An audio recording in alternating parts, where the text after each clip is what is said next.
Bueno, vamos a comenzar nuestra nueva serie. Estamos estrenando una nueva serie que se titula ¿Oíste que fue dicho?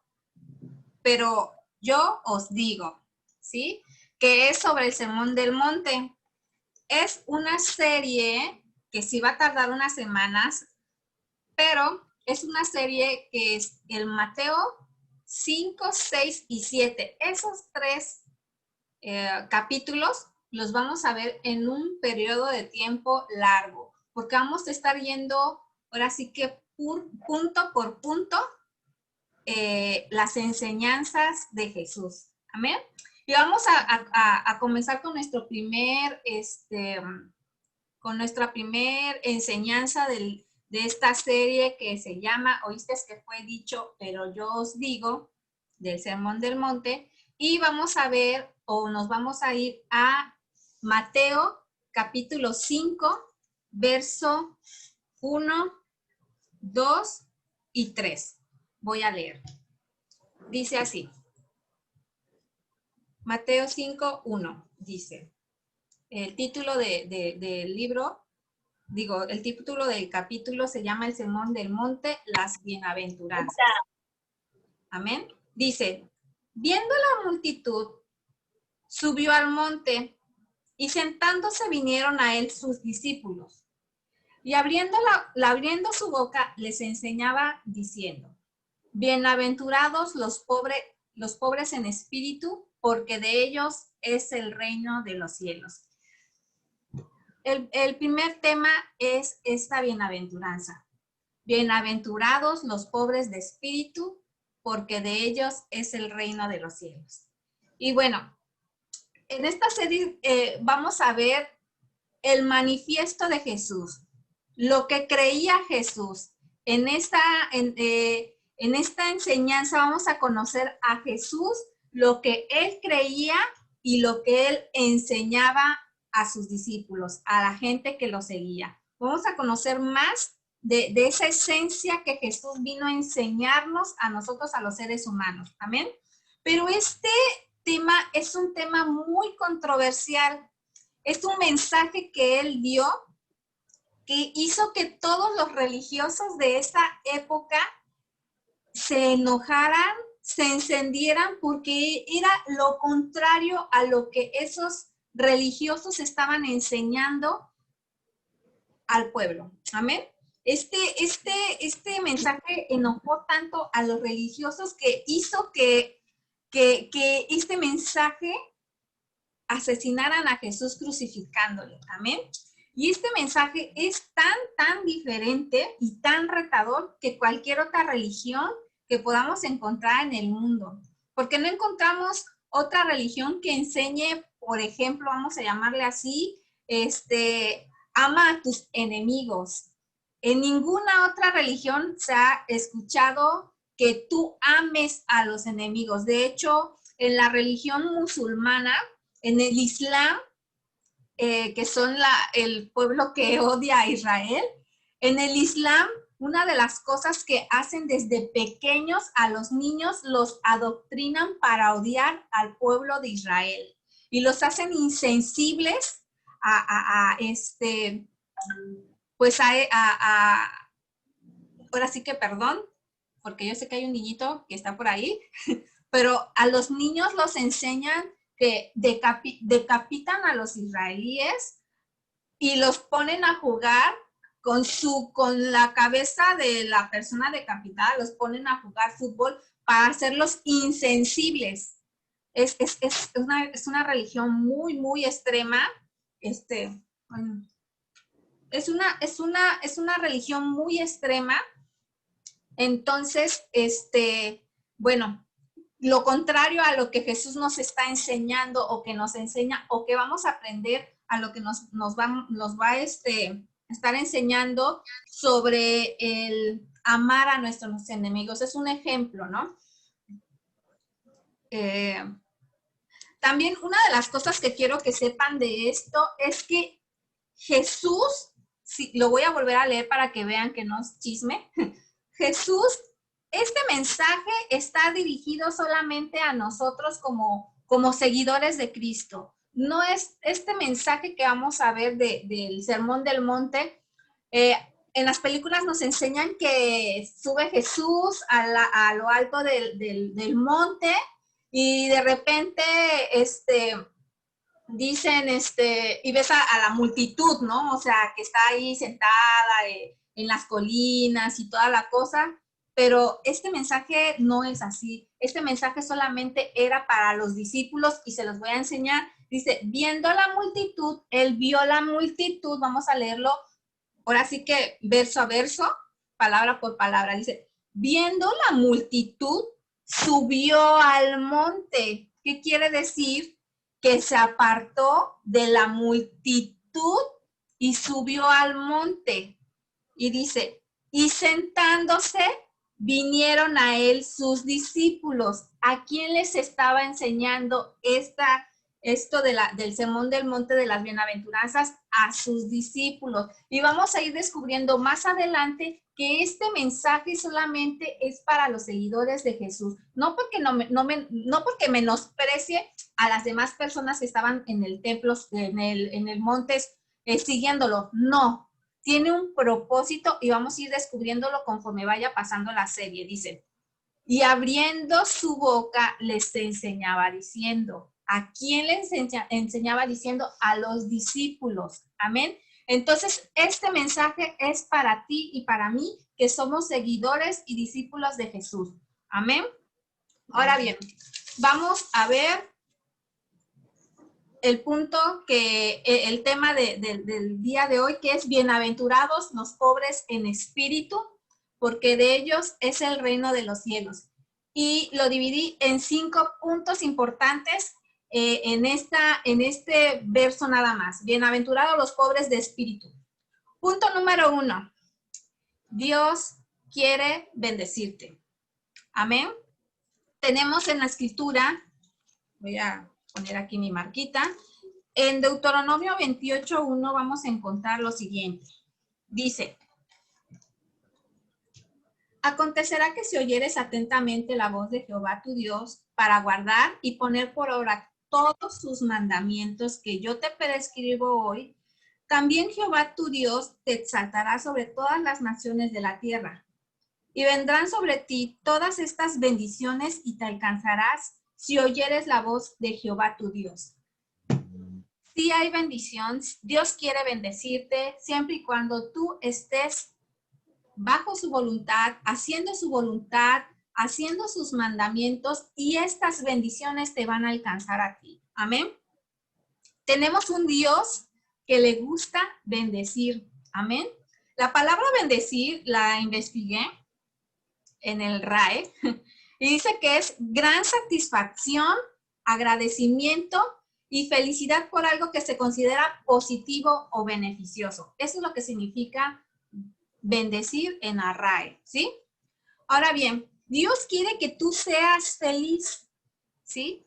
Pero Dios quiere lo mejor para ti, pero a veces no es a tu modo. A veces tú quieres ser feliz, quiere que la bendición de Dios venga y tú dices, pero pues a mí no me ha llegado la bendición. Pero a veces, de hecho, la palabra nos enseña que a veces nosotros pedimos mal porque pedimos para nuestros deleites y Dios no va a permitir darte algo que no te va a beneficiar. Amén. Ahora bien, un punto importante que quiero que lo analicen o que se pregunten ustedes ahí en su mente y en su corazón. ¿Alguna vez le pediste algo a Dios que terminó haciéndote mal? O sea, ¿tú alguna vez le dijiste, Dios, por favor, un ejemplo? Y tengo un ejemplo para dar. Un trabajo. Y es un testimonio. Bueno, lo voy a decir, mi hermano se la pasó pidiendo un trabajo. Señor, dame un trabajo donde gane más dinero, donde pueda solventar mejor económicamente a mi familia y no estemos tan al ras económicamente y toda la cosa. Y el Señor se lo entregó. Y el gloria a Dios, gloria a Dios. Ajá. Pero si tú hablas y tú le preguntas cómo te va en el trabajo, él vive estresado por ese trabajo. Amén. Vive, no ama su trabajo, trabaja porque no le queda de otra, porque sabemos la situación en Cancún cómo está, tan difícil para encontrar un trabajo como para dejar ¿no? Entonces, se las ve duras porque no le gusta su trabajo, porque le absorbe mucho tiempo, mucho estrés, mucho cansancio, a lo mejor económicamente, pues, en algún momento sí le pudo haber beneficiado, pero cuando hace algo por falta de estrés, por falta de tiempo, se lo descuentan, entonces viene exactamente pasando lo mismo, o sea, entonces dice, bueno, pues si alguna vez tú le pediste algo a Dios y Dios te lo dio y aún eres infeliz, o sea, no es porque tú hayas buscado ser infeliz, o sea, digo, perdón, no es porque Dios te haya dado algo para que te haya hecho infeliz, no, es porque tú le pediste algo a Dios y Dios dice, o sea, Dios, ¿por qué me diste este trabajo que es tan estresante, tan demandante? O sea, oye, pero tú me pediste este trabajo, o sea, no te quejes porque tú me lo pediste, ¿no? Entonces, Dios siempre va a querer bendecirte, pero no a tu modo, es al modo de Dios. Amén. A lo mejor en el trabajo que estaba, a lo mejor él pudo, pues a lo mejor tenía un poquito menos económicamente percibido en su sueldo, pero a lo mejor, no sé, el Señor lo iba a hacer crecer ahí o lo iban a subir de puesto con un mayor sueldo, no lo sé, pero él en su desesperación ya para poder, y esto fue antes de la pandemia, antes para poder tener una mejor poder adquisitivo, no sé cómo decirle, se movió y le pidió a Dios ese trabajo y Dios se lo dio y órale, ahorita está sufriendo el estrés y todo eso, ¿no? Dios siempre va a querer algo mejor para nosotros. A veces, no sé si ustedes han visto en redes sociales sí, en redes sociales, o les han mandado por WhatsApp un dibujito de Jesús, una niñita que tiene un osito de peluche chiquito y Jesús le está diciendo, dame ese muñeco. Y dice, no, porque yo lo amo, pero atrás de la mano de Jesús hay un oso más grande. Entonces, así es, Dios siempre va a querer darte lo mejor. Amén. Entonces, bueno, Dios sabe más allá de lo que tú necesitas, pero no va a ser siempre a tu modo, sino siempre tiene que ser al modo de Dios, porque Dios siempre va a procurar tu bien. Amén. Punto número 2. Y esto es también un poco difícil de digerir, y es la dificultad nos coloca para recibir la bendición. Y tú dices, a ver, espérame tantito, ¿cómo que la dificultad me coloca para recibir la bendición? El respaldo divino no sucede cuando hay ausencia de problemas. El respaldo divino siempre va a venir cuando tú estás en un problema. ¿Cómo quieres que Dios te respalde en algo si tú no estás pasando o no pasaste un problema? ¿Cómo vas a ver la mano de Dios si tú no has pasado por un desierto, no has pasado por alguna dificultad, alguna tormenta? Pues ¿cómo puedes darte cuenta? Simplemente cuando tú tienes una dificultad es cuando ves la mano de Dios en tu vida. Amén. Mande, ¿me hablaba? ¿Hablaba Angélica? No, Cookie. Ah, no, ok. El hecho de que Dios te ama, no quiere decir que tú no vayas a pasar o vayas a evitar pasar el desierto o las circunstancias difíciles. No, eso, el hecho de que Dios nos ame no quiere decir que no vayas a pasar eso. Vamos a tener que pasar por circunstancias o problemas difíciles. Y te tengo ejemplos, como el ejemplo de Job, un hombre justo, un hombre que Dios presumió a Job, diciendo, ¿ya consideraste a mi siervo Job? Ah, pero el enemigo le dijo, pues tú quita tu cobertura de él y vas a ver si no reniega de ti, pero no, Job conocía el corazón de Dios conocía el corazón de Job y Job no, o sea, era un hombre justo. Otro ejemplo es Noé, un hombre que que le creyó a Dios y que pasó ese diluvio y que no importó si alguien se burlaba de él, que porque construyera un arca y predicaba de que venía ¿cómo se llama? El juicio sobre la tierra y la gente se burlaba y él trabajaba porque él le creía a Dios. Y él pasó el diluvio y él vio cómo, ¿cómo se dice?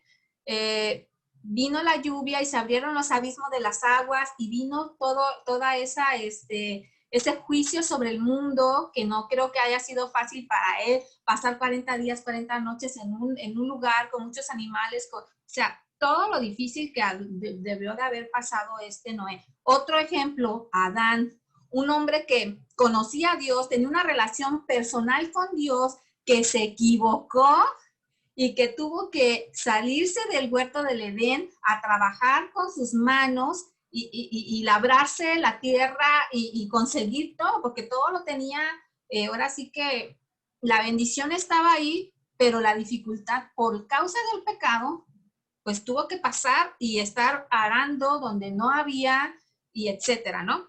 Y nuestro ejemplo de ejemplos, Jesús. Jesús que no padeció. Jesús fue vituperado, escupido, perseguido, dijeron mentiras, dijeron falsos, lo crucificaron, lo humillaron, o sea, hicieron lo que quisieron con Jesús, pero la recompensa de Jesús es que dice la palabra en Filipenses 2, que Dios, él siendo forma de Dios, no estimó a ser igual a Dios como cosa que aferrarse, sino que él se despojó a sí mismo y fue obediente hasta la muerte y muerte de cruz. Y dice la palabra que Dios le dio un nombre que es sobre todo nombre y que a través de su nombre todas las rodillas iba a doblar de lo que está en la tierra y debajo de la tierra. Y a través de su nombre nosotros alcanzamos esa salvación y ese perdón de pecados. Amén. Esa es la recompensa que Jesús tiene, que su nombre es sobre todo nombre y que toda rodilla se dobla ante él. Amén. Esa es la recompensa. Hay algo en la lucha que nos prepara para recibir la bendición de Dios. Amén. Hay algo en tu lucha que hace que tú recibas una bendición de parte de Dios. Amén.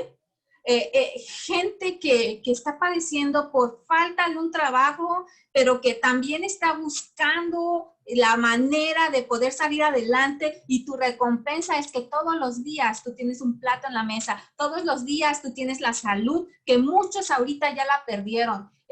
Tú tienes la oportunidad que respiras, que tienes aliento de vida, tienes la bendición de ver que tu familia a un lado y tu familia al otro están bien, que Dios los ha levantado y vemos la gracia y la misericordia de Dios. Amén. Entonces en la lucha está la bendición. Esa bendición es tu fe, esa bendición es la que te hace ser fuerte, de decir, en Jesús está la respuesta, en Jesús está mi roca, y ¿a quién iré?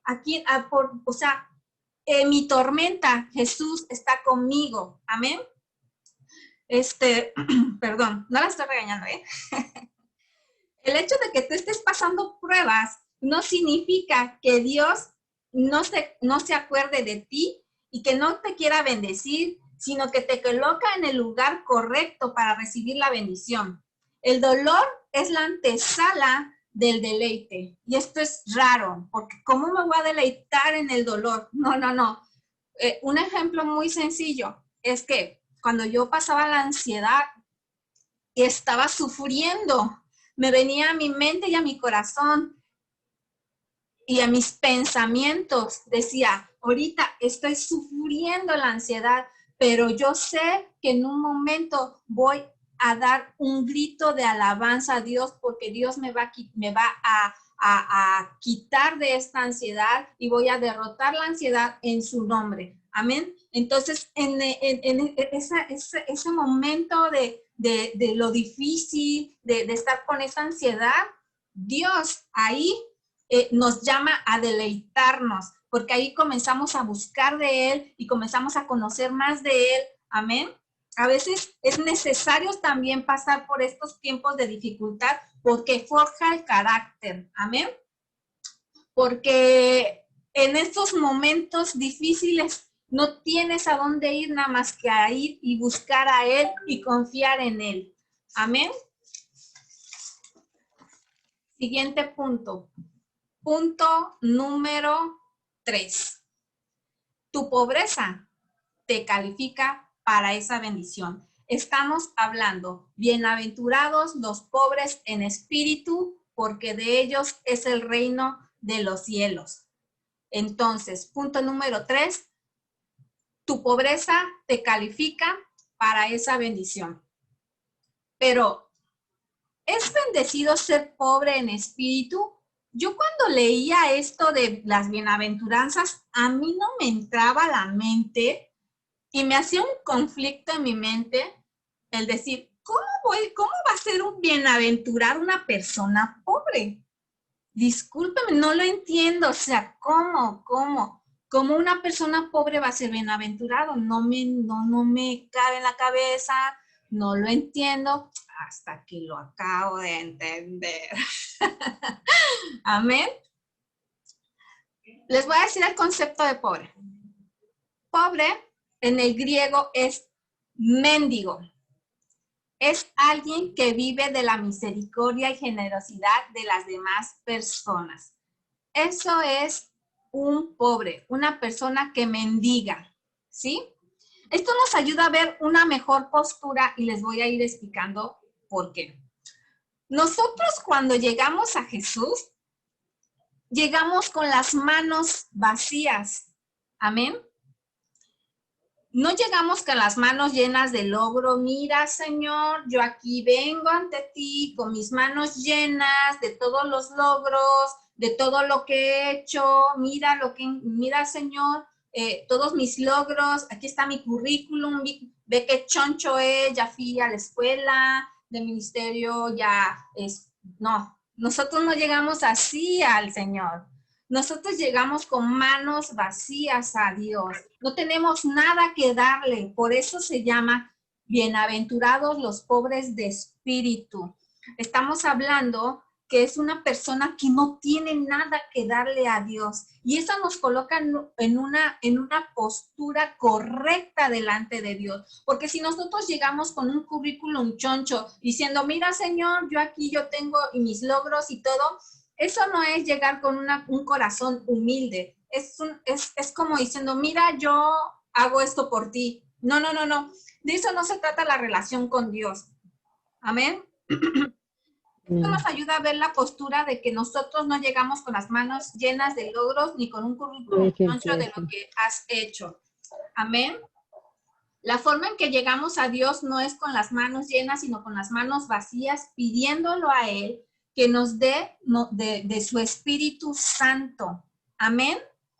Entonces, nosotros llegamos con las manos vacías porque tenemos necesidad de Él.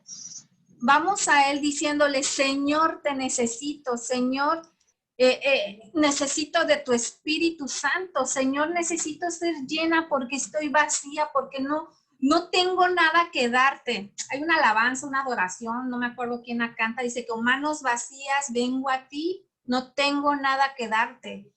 Así es un corazón, o sea, así es bienaventurado el pobre de espíritu, porque de ellos es el reino de los cielos. Bienaventurado el varón o la mujer que llega sin nada que darle a Dios, porque tú vas mendigándole a Dios de su espíritu. Amén.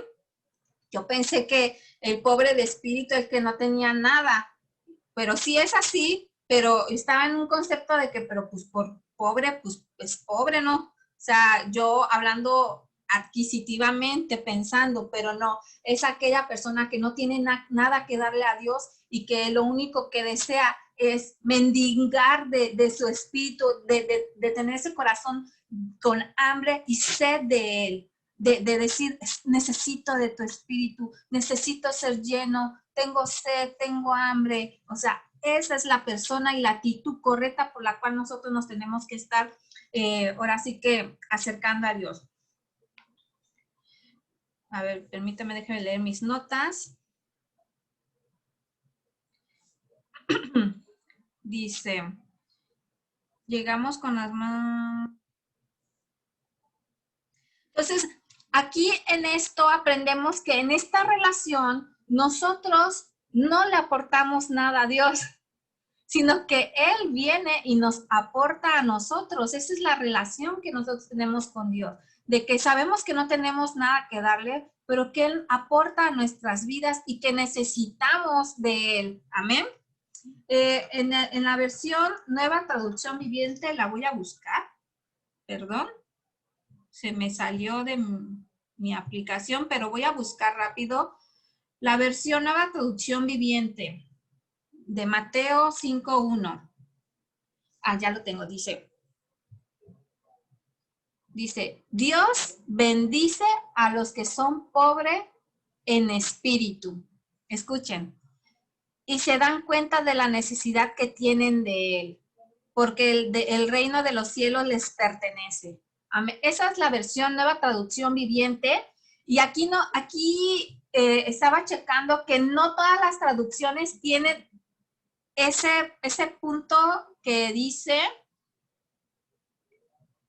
y se dan cuenta de la necesidad que tienen de como que fue agregado para poder entender qué significa ser pobre en espíritu. Amén. Lo vuelvo a leer. Dice, Dios bendice a los que son pobres en espíritu y se dan cuenta de la necesidad que tienen de Él, porque el reino de los cielos les pertenece. Amén. Entonces, de eso se trata, ser pobre de espíritu, que sabes y que tienes conocimiento de la necesidad que tienes de Él. Amén. Y es cuando uno tiene un pobre de espíritu, te das cuenta que necesitas de Él, o sea, no hay a dónde irse. Amén. Dios vino a salvar a los que necesitan de Él. Jesús vino a salvar no vino a salvar a los justos, y lo dice la Escritura. Jesús vino a salvar a los pecadores, a los que están rotos, a los que tienen necesidad de Él. Ya me voy a apurar. A los que tienen necesidad de Él. Amén. A la gente que siente que no es suficiente, es insuficiente para Dios, amén. A los que son pecadores, a los que de repente pasa gente que acaba de pecar y dice, no, pues yo para qué voy a la iglesia, mejor yo no voy a ir a la iglesia porque, no, pues ¿cómo crees si ya acabo de pecar? No, o sea, la iglesia está hecha de pecadores arrepentidos, amén. Entonces, no te tienes que alejar, al contrario, Jesús vino por ellos, vino por nosotros, no por ellos, por nosotros, por los pecadores, amén. Entonces, eso no te descalifica, el que seamos pecadores no te descalifica de que Dios no te va a bendecir, no, Dios te va a bendecir cuando tú sabes que tienes necesidad de Él y que te acercas a Él, amén.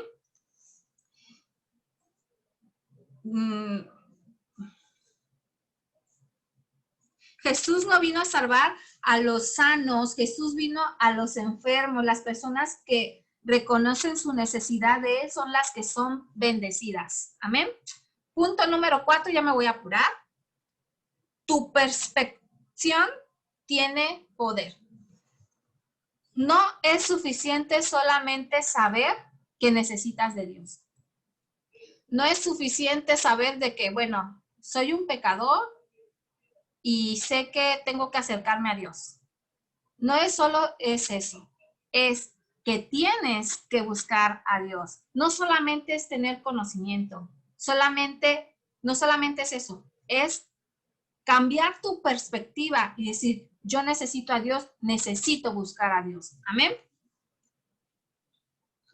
Bienaventurados los que ruegan a Dios de su espíritu.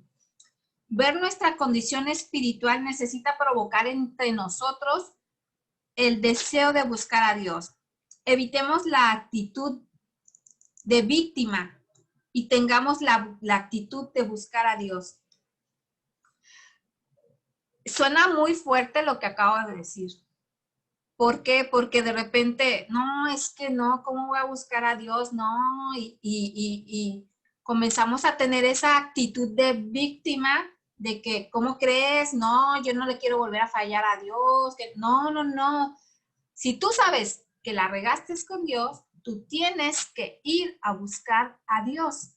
No puedes permanecer en el estado de víctima. Tienes que cambiar esa perspectiva y decir, bueno, ya la regué, ya